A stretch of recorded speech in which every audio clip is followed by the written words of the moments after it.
A person wearing a dark jacket and a wide-brimmed hat holds a microphone while standing indoors.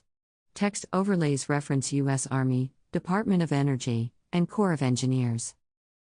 And I'm here to basically share with you some of the perspectives of Lewis and Clark, and I'll tell you first about this tent of many voices and this exhibit here.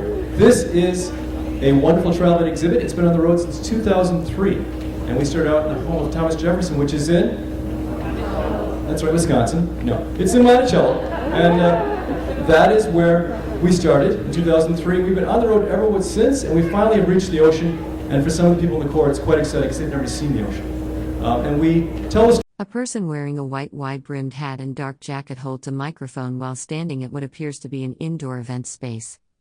Text overlays reference the Army Corps of Engineers and Department of the Interior. Story of Lewis and Clark through exhibits such as a keelboat, a junior-sized keelboat. We've got a dugout canoe. We've got a Native American table of a Plains Indian exhibit, as well as Northwestern tribes. And we even have a 35-minute audio tour next door. So please catch that before you leave today. Here in the Tent of Many Voices, we have a variety of speakers. We have scholars, we have native dancers, we have poets, we have first-person interpreters. And today with us, we have a very special presenter who's presented before, and she's a wonderful storyteller. Amy Moss is a nationally recognized scholar, consultant, and advisor on the life and legends of Sacagawea. She's been invited to the nation's capital on 5 occasions to participate in national events honoring Sacagawea. She's been interviewed by major national publications, film, radio, television on segments featuring Sacagawea. She was actively engaged in planning efforts for the bicentennial commemoration through the National Council of the Lewis and Clark Bicentennial, the Circle of Tribal Advisors, and the North Dakota Lewis and Clark Fort Mandan Foundation. She's a member of the North Dakota Governor's Lewis and Clark Advisory Committee. Currently living in Bismarck, North Dakota, she is the Executive Director of the Northern Plains Heritage Foundation. Amy is Mandan-Hidatsa, a member of the 3 affiliated tribes of North Dakota. Please give Amy Moss a warm welcome. A person in dark clothing stands at a podium on a small stage. Behind them is a large screen displaying an image of foliage. Text overlay lists U.S. Army Corps of Engineers and Department of the Interior.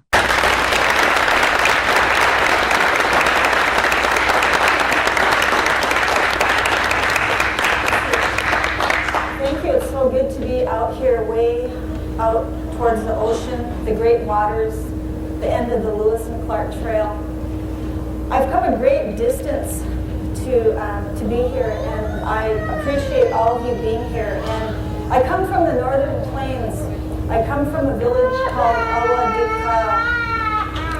Awadika is a Hidatsa village on the south bank of the Knife River in what is now North Dakota. And over 200 years ago, Lewis and Clark arrived in our villages in October of 1804. And when they traveled up the river, long before they ever left St. Louis, Meriwether Lewis had received a letter from President Thomas Jefferson instructing him to follow the Missouri River from its mouth to the Mandans. To the Mandans, all the way up onto the Northern Plains. Thomas Jefferson, who had not traveled more than 100 miles west of his birthplace, knew about the Mandans, the Mandan Indians living on the Northern Plains at the center of one of the greatest, most visited international trade centers on the Northern Plains.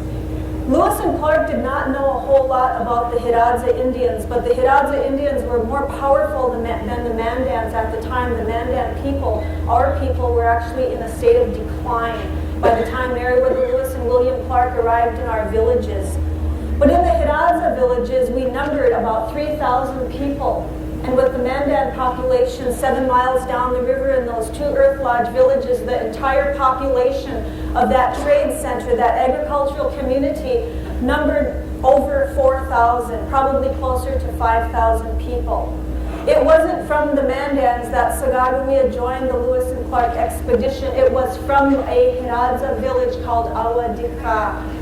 About 1 year before Meriwether Lewis and William Clark arrived in our villages, Sacagawea was taken as a wife by a French fur trader who was living in our villages since the middle 1790s. His name was Toussaint Charbonneau, a free trader and entrepreneur who had traveled all the way across Canada from Montreal and then come down the rivers and ended up in our villages like many Frenchmen long before Lewis and Clark ever made their journey to the Northern Plains. Sacagawea met Meriwether Lewis and William Clark in November of 1804. Her story is a magnificent one, one of the most compelling of all of the members of the Lewis and Clark expedition. Sacagawea would walk away from our villages to spend the winter with the Lewis and Clark expedition. A person with long black hair speaks at a microphone against a blue backdrop. They wear a tan-colored shirt with a striped cape or shawl featuring horizontal stripes and beaded fringe across the shoulders. Beginning in November of 1804, she would give birth to her child Jean-Baptiste Charbonneau in February of 1805, 5 o'clock in the afternoon, February 11th. Meriwether Lewis, the leader of the expedition, would preside over the birth of that little boy.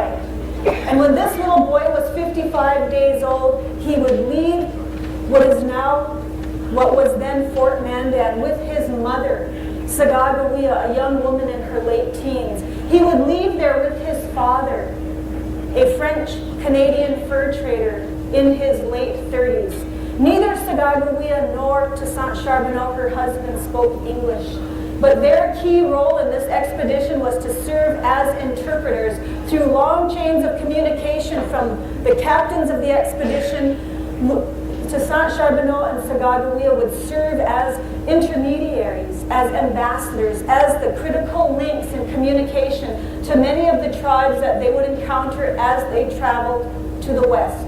Not only the Shoshone, not only the birth tribe of Sacagawea, but other tribes that spoke other languages, completely different dialects than either Sacagawea, Toussaint Charbonneau, Meriwether Lewis, Pierre Cruzat, or George Villiers understood. Toussaint Charbonneau and Sacagawea needed to both attend, or they needed to both be participating in this event because Sacagawea did not speak English, she did not speak French. Toussaint Charbonneau did not read or write, he did not speak English. And so Lewis and Clark, in order to obtain horses from the Shoshone, for example, would speak through these long chains of communication from English, from one of the captains, to perhaps Pierre Cruzat in English. Pierre Cruzat, understanding and a fluent speaker of his native French language, would convey that message to Toussaint Charbonneau, the fur trader. He would convey the message then in Hidatsa to his young wife, Sacagawea. Hidatsa, the language that they understood in common. And then in her native Shoshone language, she would convey that message back to her brother, Kameawait, the leader of the Shoshone. And that is how Lewis and Clark obtained horses from the Shoshone that allowed them to cross the mountains and make their journey and continue that journey by water later all the way out to here. Just Sacagawea, there are certain things about Sacagawea that people are always wanting to know. When did she die? How long did she live? Where was she buried? Sacagawea returned from the Lewis and Clark expedition, not to her Shoshone homeland, but to that same Hidatsa village, Awadika, in August of 1806. She remained with our people for 3 years before she and her husband made that journey down to St. Louis in 1809. A person with long dark hair wears a cream-colored garment with horizontal brown stripes and fringe at the shoulders. They stand against a blue background, gesturing with one hand while speaking. We know they went to St. Louis because Sacagawea and Toussaint Charbonneau's little boy, Jean-Baptiste Charbonneau, this little boy that William Clark so fondly referred to as Pomp. Pomp, my little dancing boy. This little boy was baptized in December of 1809 in St. Louis at the Old Cathedral. You can travel to St. Louis today and see this little boy's baptismal record. His godfather was Auguste Choteau, the founder of St. Louis. Lewis and Clark, or Sacagawea and Toussaint. A person wearing a striped shirt with horizontal black and cream stripes stands against a blue background, gesturing with their right hand raised while speaking into a microphone. Charbonneau would make the journey back up the river in 1811. And the last we heard of Sacagawea was a recording by John Luddig, the agent at the Fort Manuel trading post at the borders of North and South Dakota on December 20th, 1812, John Luddig recorded in his journal that that evening Sacagawea had died. There was nothing he could do for her. She was buried somewhere on the west bank of the Missouri River, near the borders of present-day North and South Dakota. That town today is called Kennel, South Dakota. The burial site is unknown. We don't know where she was buried there. We don't know if she was taken onto a hill and buried. We don't know if she was buried near the trees along the Missouri River. We don't know if she was wrapped in a buffalo hide and placed on a scaffold. We don't know if the site of her burial is now under the waters of the Missouri River. We do know, according to John Luddig, that she was a very fine woman, about 24 years old. And according to John Luddig, she left behind a very fine infant girl. That was the end of the life of Sacagawea, and it was the beginning of her legend. And today, this woman, this young woman, the interpreter, the interpretess, as she was so often referred to in the Lewis and Clark journals, this woman is the most celebrated woman in all of American history. And there are people across the country who lay claim to Sacagawea, who are somehow connected to her, who have used her to advance their causes, their ideals. Sacagawea's life was influenced by so much more than her birth tribe, the Lemhi Shoshone. Her life was impacted by so much more than her life with the Hidatsa. Sacagawea is somebody who we would call a very culturally enlightened woman. And I want to spend some time just briefly talking about the cultures and the experiences that shaped Sacagawea's life and made her who she is, or who we have come to know her today. There were important men in this woman's life. There was her father. A person with long dark hair stands at a microphone against a blue background, wearing a tan-colored garment with fringe and a striped overlay with geometric patterns and beadwork. A Lemhi Shoshone who lived somewhere out there in southwestern Montana into what is now Idaho, took his people and they ranged all the way up into northern Canada when they hunted. But these people of the Lemhi Shoshone were unable to protect her when the enemy came in to what is now Three Forks, Montana, and charged in on their horses to this place that is now called the Jefferson River, and took this young woman and about 6 other people and took them back. A person wearing a tan-colored shirt with black horizontal stripes and fringe detailing stands against a blue background, speaking with hands gesturing outward. They wear long dark hair and a microphone. Back to the northern plains. There was a Hidatsa, a man who was very important in this woman's life because he is the person who approved the marriage of Sacagawea to this French-Canadian fur trader, Toussaint Charbonneau. Toussaint Charbonneau was not an American, he was a Frenchman. And yet we think about the impact of this man on this woman's life.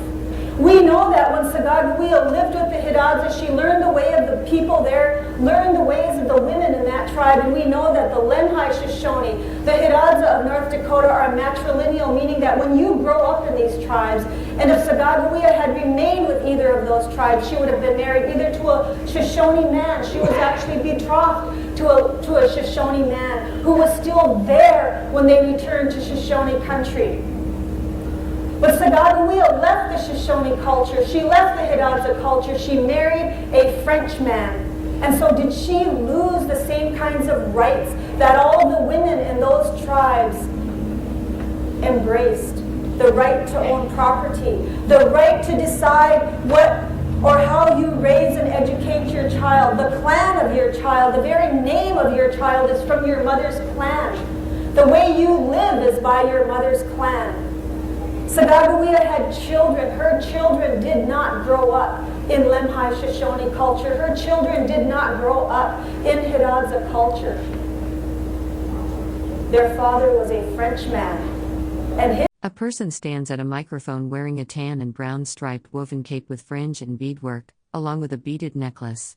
They face slightly to the side against a plain, softly lit background. culture was not matrilineal. And so you have to wonder what kind of rights as a woman she had to leave behind when she left those two Indian cultures. When they traveled all the way from our homelands and returned back to the homelands of her birth tribe, and then continued on, people often ask, why did she not stay? Why did she not stay with her birth tribe? And when you read the journals, you begin to realize that the Shoshone in 1805 were very oppressed by the enemy.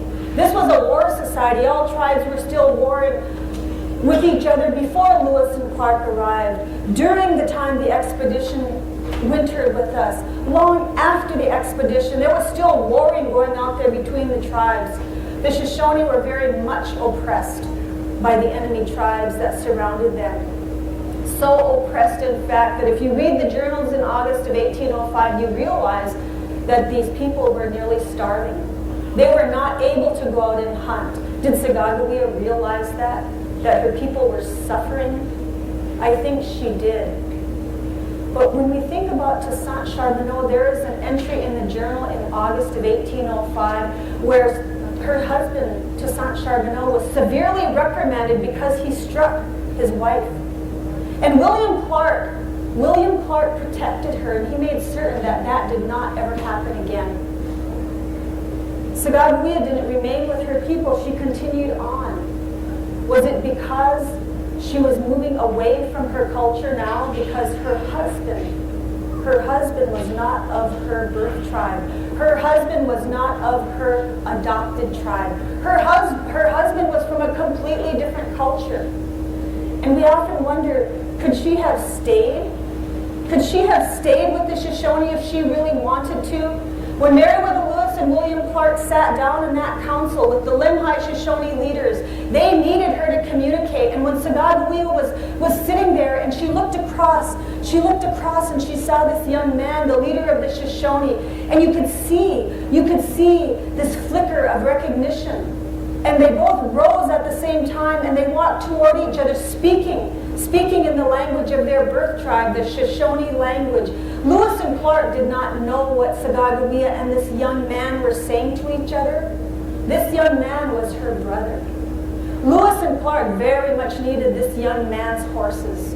And as Sacagawea walked up to that man and they recognized each other as brother and sister, and she embraced him and she cried and she was speaking to him. And if she so dearly wanted to stay there, all she had to tell Kamehameha is, give them. A person wearing a tan-colored fringed garment with a beaded cape and long black hair stands against a gray background, gesturing with one arm extended outward. No horses unless I am allowed to remain. But did she want to remain? Would you have stayed in Shoshone country? Would you have stayed in Hidatsa country if you were Sacagawea 200 years ago? I think not. Because Sacagawea was traveling and she was an incredible young woman. She had this sense of adventure and courage and this spirit about her. She was able to do something that no other woman of the Hidatsa tribe, the Shoshone tribe, and probably not any other tribe that she encountered along the way would be able to do. Sacagawea was traveling with a heavily armed, very strong military expedition. And there was a man in that expedition who probably impacted and influenced her life more than anyone, and that was William Clark. Because William Clark protected this young woman. As they traveled to the west in June of 1805, Sacagawea became gravely ill near the Great Falls of Montana. So ill that she was near death. And it was William Clark who was recording every day what her condition was like as it worsened day by day by day. On June 10th and on June 11th, he took drastic remedies trying to heal her, trying to get that sickness from her body. He bled her on June 10th. She wasn't recovering and he knew he had to do something drastic. So on June 11th, he bled her again. And she was near death. And a couple days later, it was William Clark who picked her up and carried her out to that white pirogue, and he laid her under a shade to get her out of that hot June sun. He was very worried about her. He was very concerned for this little boy who now Sacagawea was no longer able to care for. He was not even 4 months old. William Clark watched over her. And later on that month, after she had recovered and the journey went on, and at the end of June, on June 29th, when William Clark looked up into the sky and he saw that there was wind and there was hail that was going to come out of those clouds, and he got that pirogue out of the water to seek shelter. And it was William Clark, not Toussaint Charbonneau, who was helping Sacagawea up this hill as the mud and the rocks were sliding down after the hail and the rain and the wind descended upon them. It was William Clark. It was William Clark who on Christmas out here, Sacagawea presented a gift, 24 weasel tails. It was Christmas. A person with long dark hair wears a striped shirt and a tan/beige garment with decorative elements. They stand against a plain gray background, gesturing with one arm extended outward while looking to the side. At Fort Clatsop, and everybody was exchanging gifts, and there was merriment. And it was William Clark that Sacagawea presented this Christmas gift to. In the cultures that she had just left, the Shoshone and the Hidatsa, we had never heard of Christmas. It was probably William Clark who was a little bit amused when Sacagawea asserted herself and almost demanded that she be able to travel down the beach. When she heard about this gigantic creature that had come from the sea, the great waters, and she was hearing them describe this thing, and she insisted that she had come such a long way, and it would be so hard for her if she were not able to make that journey down the beach to see this gigantic creature. And it was probably William Clark. He was perhaps amused by the way she asserted herself. She had a child to take care of. The weather was not nice. A person with long dark hair stands on a stage wearing a tan-colored garment with a striped cape or shawl draped over the shoulders. They are gesturing with one arm raised while facing toward the right side of the frame. But there was Sacagawea, and she was able to go down the river and see this gigantic beach whale. We don't know if that was a good thing for her. We often wonder if that was a good thing for Sacagawea, because we know that when she lived among her people, the Lemhi Shoshone, they were salmon. They were called salmon eaters. She saw salmon. She saw small salmon. She saw big salmon. She knew what a salmon looked like. And when she was back at our villages on the Knife River, she saw the fish that were trapped with our nets or caught with those bone hooks. But they were small. They were catfish and these other fish that were in the Knife River. But this was a gigantic creature. And imagine what the women back at the Earth Lodge village thought when Sacagawea returned after August of 1806. And that winter they were sitting in the Earth Lodges beside the fire, and Sacagawea was trying to tell her Hidatsa friends that she had seen a sea creature, a fish that was bigger than a buffalo. Imagine what these women thought when Sacagawea was trying to tell them that she had seen a fish that was so big they could not even fit it inside the Earth Lodge. I think this was a low point in the time for Sacagawea, because it did nothing. That whale story did nothing for her credibility. William Clark was such a tremendous influence in Sacagawea's life. Nobody protected Sacagawea the way William Clark did. When Sacagawea was captured from the Three Forks of Montana, nobody rescued her, nobody protected her. When Sacagawea was given in marriage to this French-Canadian fur trader who was 21 years older than her, nobody protected her. Nobody said, "You don't have to marry him." And although no women of the time had a choice in their marriage to anyone, it didn't matter if you were in St. Louis or out in Montana, or out here in this part of the world, or back at the Mandan villages, or the Arikara villages down in South Dakota, or even out in Virginia. 200 years ago, no woman had a choice in who she married. Those marriages were arranged. Sacagawea had a special place in her heart for William Clark.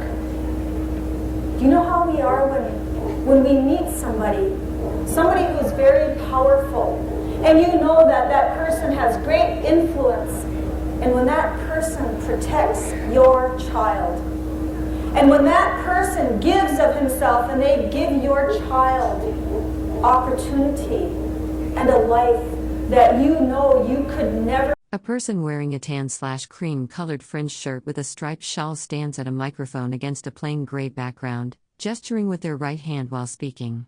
Provide for them. You have a special place in your heart for them. And William Clark, in August of 1806, before he left our villages, he told the Charbonneau family that he wanted to take this little boy, Jean-Baptiste. He wanted to take him. He was concerned because now this river was open. Everybody was going to come into this part of the country to settle, to trade, to farm. He was concerned about the Charbonneau family, and he told them that he would take their boy if they allowed him to. This little boy, Jean-Baptiste, who was now 19 months old in 1806, he would take their son back to St. Louis and educate him. He promised he would raise him as his own son. But he was too young, and the Charbonneau family said, when he's older, we will bring him to St. Louis. And William Clark said goodbye to the Charbonneau family on August 17, 1806. And only 3 days later, on August 20th of 1806, as they were leaving what is now North Dakota, they were on the Missouri River, as they were heading into what is now South Dakota, I think that William Clark was overcome with something. Something was pulling at his heartstrings. He looked around that boat and it was too quiet. This little boy was no longer hanging over the side and trying to feel the water.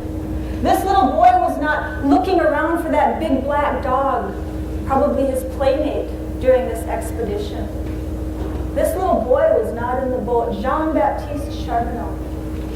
William Clark named a landmark after him. This huge sandstone outcropping on the east side of what is now Billings, Montana. That huge sandstone outcropping, which now holds probably the only physical evidence remaining from the Lewis and Clark expedition, William Clark's signature on the north side of the sandstone outcropping. That huge landmark was named Pompey's Tower. Today it's Pompey's Pillar, a National Historic Landmark that William Clark named for Sacagawea's son. William Clark had seen this little boy shortly after he was born in February of 1805. William Clark saw this little boy, I'm sure, the first time that little boy smiled. And at a couple months old, when little Jean-Baptiste started to coo and make sounds, William Clark was there. And in the first 19 months of his life, this little boy was traveling very close, in very close proximity to William Clark. William Clark was very fond of this little boy. He probably heard him the first time he giggled, saw him the first time he walked, the first time. A person with long dark hair and hoop earrings wears a tan shirt with brown horizontal stripes across the chest. They stand against a plain gray background, holding a microphone, with a neutral expression. Time he ran, probably reached out and grabbed him many times when he was toppling over rocks or logs. He did everything he needed to do to keep this little boy out of harm's way.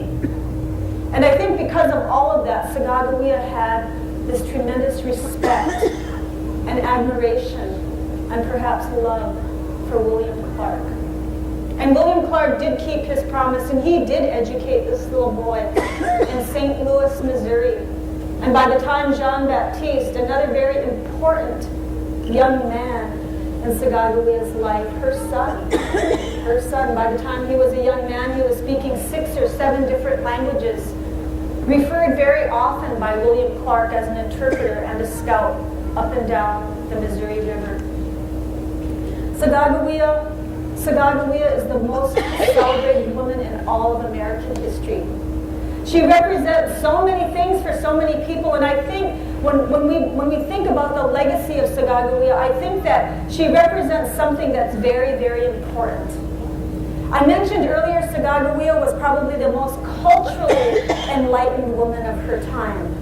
Born to the Lemhi Shoshone, raised and adopted by the Hidatsa, married to a French fur trader, mother of French-Canadian Hidatsa Shoshone children, but probably most influenced by an American general, William Clark. Sacagawea traveled the entire length of the Missouri River. She traveled on rivers that most women of our tribes had never even heard of, could never even dream of experiencing. Sacagawea has taught us one thing to go out and experience, no matter how frightening it might be, no matter how unknown it might be. Sacagawea has taught us to step outside our own cultural comfort zones and explore new ideas from people, from other cultures. And yes, it might be frightening, it might be intimidating, but what she learned, imagine not just the scenery, not just the rivers and the mountains and the plains and the plateaus, but the people. It was the people that Sacagawea met that forever changed her. And I think she has taught us that when we are willing to go out and explore, to explore new landscapes, new cultural landscapes, new to us at least, we change, we become changed. We become more enlightened. We become more understanding, more respectful. A person wearing a tan shirt with fringe and a striped shawl or cape stands against a gray background, holding a microphone and looking to the side. I think that's probably the greatest legacy that Sacagawea has taught or carried forth for all of us. When I think about Sacagawea, the one thing that I know for certain is that she has introduced me, many of us, to people from other cultures. She has taken us places that we never dreamed that we would have ever traveled to. And when you think about Sacagawea, this woman who is honored across this country with more statues, more monuments, more landmarks, rivers, streams, Girl Scout organizations, schools, awards luncheons. There are candy bars named for her. She is on the golden dollar coin. And last year, in 2003, a person stands at a wooden podium bearing a circular seal with clasped hands. An American flag hangs to the right. The background shows dark panels with yellow designs. The scene is set on a small stage. The state of North Dakota took this woman to National Statuary Hall in Washington, D.C. North Dakota made Sacagawea the first Native American woman to be honored in National Statuary Hall. And this is the image. This is the image that was used for that statue, the image of the Hidatsa woman. And yes, we know she was born to the Shoshone, but the image that now stands in National Statuary Hall is the image of a Hidatsa woman. Because we too... A person wearing a striped shirt holds up a white garment with a red and yellow emblem or design on it. The background is plain and gray. Honor her. And we do know that there are so many cultures that influence this woman's life. But the one thing that we can say as the descendants of Awadikha, that Hidatsa Earth Lodge village in North Dakota, had it not been for her life with us, there is not a soul in the entire universe who would have ever heard of this woman that we call Sacagawea. Thank you very much.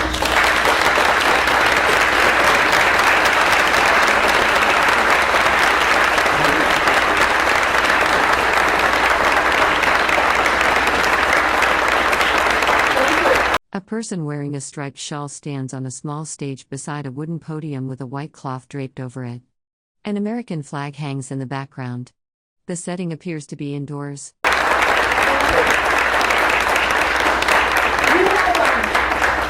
have a lot of time to answer questions, but But before we do some questions, I have a couple of quick gifts that I'm going to present. And I promised my friend, there's a friend that I met from out here. There were two really important tribes that Lewis and Clark wintered with out here and spent a lot of time with. And one of them was the Clatsop.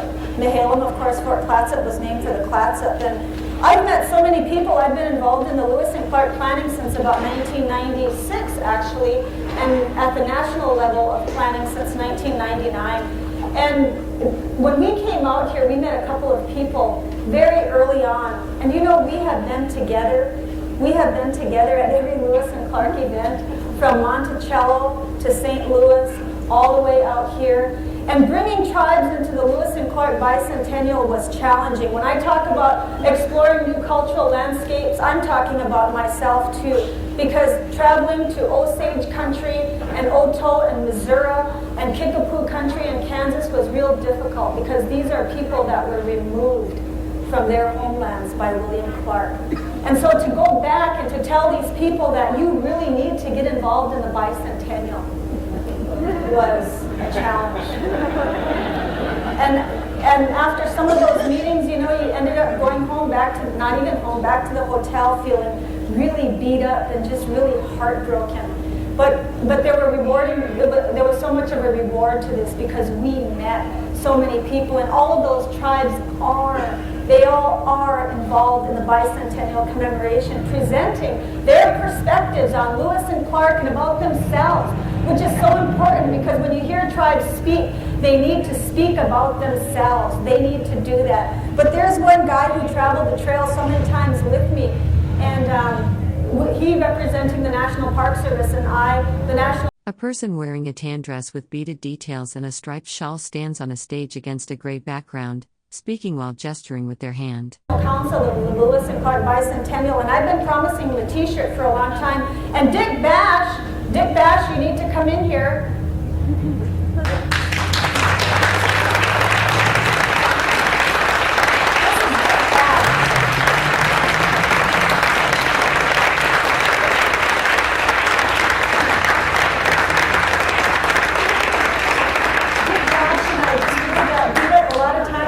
Deserved it because we were working for Lewis and Clark. And but we've been on this trail for a long time, and when I talk about lasting friendships, my friendship with Dick Bash is one of the most important. Thank you so much, Dick.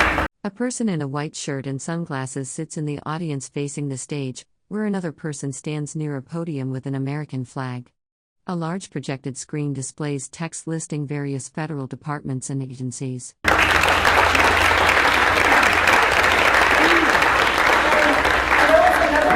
That we met also out here. We met in Vancouver, and then we made a trip out to Fort Clatsop, and this is where I really met a lot of the first people from the Lewis and Clark Bicentennial. And this man represents the Chinook Nation. He's an honorary hereditary chief of the Chinook tribe, and I learned so much from him, and it is such a joy and an honor. My daughter Cedar and I have seen Chief Cliff Snyder all over the Lewis and Clark Trail, and my very dear friend, I brought you a sweatshirt from North Dakota, because I know it gets cold out there.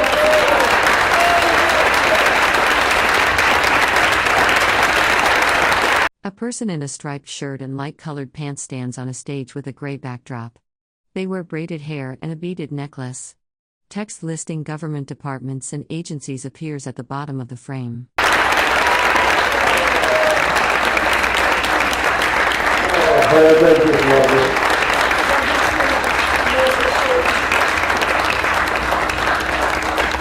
Thank you so much, my friends. And thanks to the community of Seaside and to all the people with the National Park Service for bringing me out here. I just would not have missed this for anything. And questions, anyone? Anything you want to know? If you have a question, what you do is you raise your hand, and then I will come to you, and you will we will basically announce it to the whole world, so everyone can learn from your question. Go ahead. Why did they pick Sacagawea over his other wives to go with him? Yeah, that's a good question. Why did they take Sacagawea and not his other Shoshone wife? They knew for certain she had to be Shoshone. But what I've read in the oral histories from our tribe that have been documented by Wolf Chief and Poor Wolf from the Hidatsa, they said the other wife was frail. and rather sickly. We called her Otter Woman as far as I know. She also had a son who was probably old. He was older, maybe even a year old. And some of the other oral tradition I've heard about Otter Woman is that she died not long after. I'm not sure while the expedition was gone or not long after they returned. And you don't hear about her anymore. You hear about many, many other wives that Toussaint Charbonneau married, but you hear nothing more about Otter Woman. Got a question back here. Gerald's going to take that. I was in Spokane last week, and there's a junior high school that's named after her, and they pronounce it Sacagawea, and so I've heard different pronunciations of her name. Did they finally come up with the correct, or what they think is the correct name for her? Very long ago, we're talking about the correct pronunciation of Sacagawea's name. Very long ago, the American Bureau of Ethnography and Ethnology, I believe, or Ethnography, adopted a standardized American spelling, which was Sacagawea, S-A-C-A-G-A-W-E-A. Sagaga is a Hidatsa word for bird. Wea is an almost universal Siouan, a word from the Siouan dialects. All those tribes up on the upper Missouri River, the word for woman is Mea, Bea, Wea. It all sort of sounds the same. Bird woman is what we called her. She had a name when she was born to the Shoshone. When you are born into a tribe, you receive a name. If you become very, very ill, you might get a new name, because the name is associated with your life. If you go off to war, if you're a man and you come back as a hero, you might get a new name. If you become the leader of a nation even today, you might get a new name. If a different clan adopts you into their clan, you can belong to. A person stands against a gray background, wearing a cream-colored dress with a striped cape featuring black horizontal lines and fringe trim. They have long dark hair with shell earrings and wear a microphone, with one hand raised while speaking. More than one clan. If you are adopted into a new clan, you will get a new name of that clan. Sacagawea was a name given to this woman by the Hidatsa. Sacagawea meaning bird woman. Rod Arrowhite will tell you that her name really isn't Sacagawea. It sounds something more like Suwait Duiant, which he claims, and Rod Arrowhite is a direct descendant of Kameaway. He will tell you that that's a name they gave her when she returned to her people. Sacagawea is an editing error. A person with long dark hair stands against a blue background, wearing a cream and brown striped shirt with fringe details and beaded necklaces. They hold a microphone and gesture with one hand while speaking. From 1814. The Lewis and Clark journals write her name over 24 times in the Lewis and Clark journals. It is never spelled with a J. It is spelled 16 different ways in all of the journals collectively. It is never spelled with a J. And in 1814, when Nicholas Biddle and Allen published the 2-volume set of the journals, because Meriwether Lewis didn't publish the journals, William Clark didn't publish the journals, in 1814, the J was put in this woman's name. It did not come from any tribe. Sacagawea had a Shoshone name until she was 12 years old. That name was not Sacagawea. It was not Sacagawea. Question over here, Amy. Why did she die so young? Sacagawea was, I think, like many other women of the time, was developed complications following childbirth. That was a very, very common cause of death 200 years ago. And if you developed pneumonia, or if you had a bad cold or an ear infection, and a lot of these different illnesses that are very treatable today, 200 years ago, or even 100 years ago, when we didn't have the medical technology or the experts to deal with that, chances are you might just die from something you would never dream of dying of today. But she was also very sick 3 months after the birth of Jean-Baptiste Charbonneau, and that was related perhaps to childbirth, but we believe she died from complications following childbirth in 1812. More questions? Let's see a question over here. Thank you for your presentation, Amy. We all enjoyed that. In your studies, what do you think is the most important contribution and the most visible contribution Sacagawea made to the expedition? Are they the same? Sacagawea's contribution to the expedition, you know, there's so much debate about that today. There are Indian tribes who say Sacagawea is really they see her in a very negative light because they hold her responsible for helping Lewis and Clark open the West. And in a sense, Sacagawea was an ambassador. She was a symbol of peace for Lewis and Clark, because if you just think that Lewis and Clark traveled all the way across what is now Montana, all the way across. This is one of the largest states in the United States of America. They traveled all the way across Montana and did not see one single Indian. And it's not because there were no Indians there. From what some of the tribes tell us today, they saw Lewis and Clark, but she was traveling freely with them. They were also heavily armed. She had a child. It didn't look like she was a captive. She seemed to be. A person stands against a plain gray background, wearing a tan/beige dress with fringe details and a striped shawl or blanket across their shoulders. They gesture with their hands while speaking, wearing a microphone headset. Comfortable in traveling with this group of men. She was sort of their symbol of peace. Out here on the Columbia, on the plateau, in October, William Clark writes that the presence of this woman reconciles to all that we meet, that we are not a war party, that we are on a peaceful mission. She was an ambassador. In 2001, York and Sacagawea were both presented honorary status as sergeants in the United States Army. I was at the White House. I was able to accept that certificate from President Clinton. And I thought, this is wonderful. But you know, she was not a sergeant. This was a military expedition. She was really not a sergeant, but she was. She was an ambassador. She was the first woman ambassador for this nation. She was not just the first woman ambassador, she was an unpaid ambassador for the United States government. She was their symbol of peace and friendship, but the legacy that I think is most important is that Sacagawea was enlightened. Thomas Jefferson wanted this to be an enlightened nation. He wanted this land to be farmed. Sacagawea was living in the largest agricultural community on the northern plains. She met and experienced so many different cultures, and she became the better for it.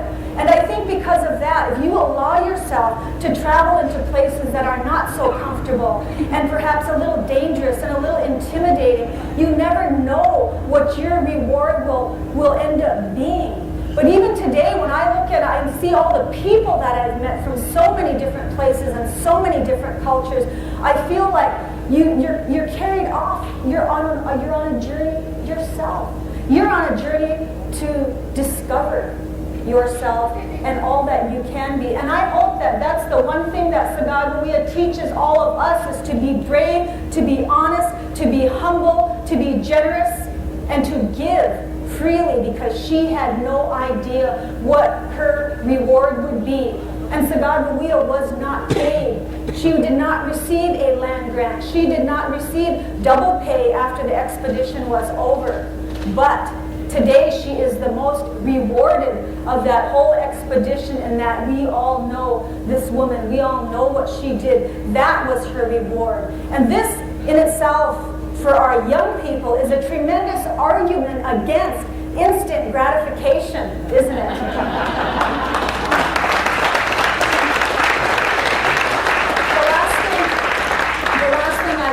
And I think we're out of time here. We've got 1 minute to get off the stage, but there has never been a national symposium on Sacagawea. We have national symposia all over the Lewis and Clark Trail. We are on the... A person with long dark hair stands against a gray background holding a printed document.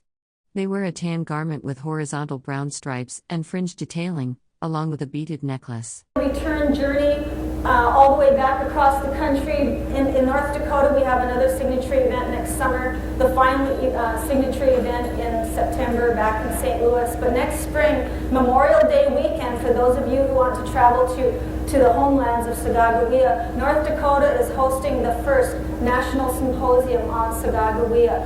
It's being sponsored or hosted by the Bismarck Mandan CVB, Clay Jenkinson and I are both involved in the planning of this symposium. It is called Finding Sacagawea, a national symposium on an American phenomenon. It's May 25th through the 28th, and I am personally inviting all of you to North Dakota to learn more about Sacagawea. Thank you so much.